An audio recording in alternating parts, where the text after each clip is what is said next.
जिसे ओबीसी कहा जाता, जिसका मैं नेशनल प्रेसिडेंट हूं। मुल्क की आज़ादी के 72 साल में इस देश में जानवरों की गिनती हुई, कुत्तों की गिनती हुई, हिजड़ों की गिनती हुई, मगर जो हम लोग हैं 52% ओबीसी के लोग, हमारी गिनती नहीं हुई। ओबीसी के लोगों को ब्राह्मण हमेशा इस काम पे लगाता है कि इनको मुसलमानों से लड़ाई करने के काम पर लगाते रहो। जब ये मुसलमानों से लड़ाई करने के काम पर लगे रहेंगे तो ये अपने हक अधिकार की आवाज बुलंद नहीं करेंगे, और जब ये अपने हक अधिकार की आवाज बुलंद नहीं करेंगे तो इनके हक अधिकार पर ब्राह्मण कब्जा कर करके रखेगा। आजादी के 72 साल में हमारी गिनती हिंदू के नाम पर करते रहे और हमारे सारे हक अधिकार पर ब्राह्मणों ने कब्जा कर लिया। 1992 में जब मंडल कमीशन का मामला खड़ा हुआ था, ओबीसी के लोग अपने हक अधिकार की लड़ाई लड़ रहे थे, तो ब्राह्मणों ने बाबरी मस्जिद का मामला खड़ा कर दिया, राम जन्मभूमि का मामला खड़ा कर दिया, और ओबीसी के लोगों को बाबरी मस्जिद के मामले में आगे कर दिया, राम जन्मभूमि के मामले में आगे कर दिया। बाबरी मस्जिद गिरा दी गई।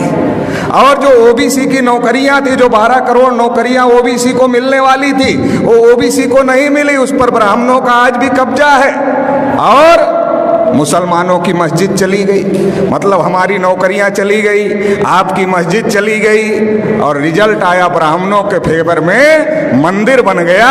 अभी मोदी जी अपने को ओबीसी कहते हैं, मगर उन्होंने ट्रस्ट घोषित किया, ट्रस्ट में एक भी ओबीसी के आदमी को मेंबर नहीं बनाए। जब मुसलमानों से लड़ना है तब हम हिंदू हैं, जब हम अपने हक अधिकार की बात करते हैं तब हम हिंदू नहीं हैं। मुसलमानों से लड़ाने के लिए हमको हिंदू बनाते हैं, और इस देश में हिंदू है कौन? ओबीसी के लोगों को ब्राह्मणों ने हजारों साल से शूद्र बनाकर रखा, पढ़ने लिखने के अधिकार से, धन संपत्ति रखने के अधिकार से, बोलने सुनने के अधिकार से, सभी अधिकार से वंचित करके रखा। लिखा मनुस्मृति में, अगर आंख से ज्ञान देख ले तो आंख में सूजा डाल देना चाहिए, उच्चारण करे तो जीभ काट लेना चाहिए, और अगर कान से ज्ञान का एक शब्द सुन ले तो कान में शीशा पिघलाकर डाल देना चाहिए, ये लिखा। शेड्यूल कास्ट के लोगों को अछूत बना के रखा, आदिवासियों को जंगल में रहने के लिए मजबूर किया, तो देश में हिंदू है कौन?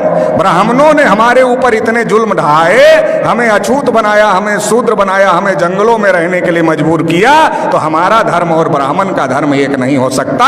हम हिंदू नहीं हैं। आप रामायण पढ़ लो, महाभारत पढ़ लो, गीता पढ़ लो, वेद पुराण पढ़ लो, श्रुति स्मृति पढ़ लो, कहीं पर भी हिंदू लिखा हुआ नहीं है, क्योंकि ये हिंदू हिंदी भाषा का शब्द नहीं है, ये हिंदू संस्कृत भाषा का भी शब्द नहीं है, ये पर्शियन भाषा का शब्द है, जिसका अर्थ होता है हारा हुआ, नीच, कायर, काला, चोर, गुलाम। आज भी ब्राह्मण हमको गुलाम कहते हैं, हम गुलाम बनने के लिए तैयार नहीं हैं, और हम हिंदू नहीं हैं, तो फिर हम क्या हैं? हम इस देश के मूल निवासी हैं, और मूल निवासी कौन है? इस देश के शासक हैं, इस देश के राजा हैं। सम्राट अशोक का नाम आपने सुना होगा, अफगानिस्तान तक, रसिया के बॉर्डर तक सम्राट अशोक का राज था। हम लोग उस वंश के लोग हैं, इस बात को हम लोगों को समझने की जरूरत है। भारत के मुसलमान कोई अरब ईरान से आए हुए लोग नहीं हैं, हमारे डीएनए के भाई हैं, हमारे खून के भाई हैं। जब ब्राह्मणों ने हमारे बुजुर्गों पर जुल्म किया तो हमारे बुजुर्गों ने इंसाफ के मजहब को पसंद किया और इस्लाम को स्वीकार किया।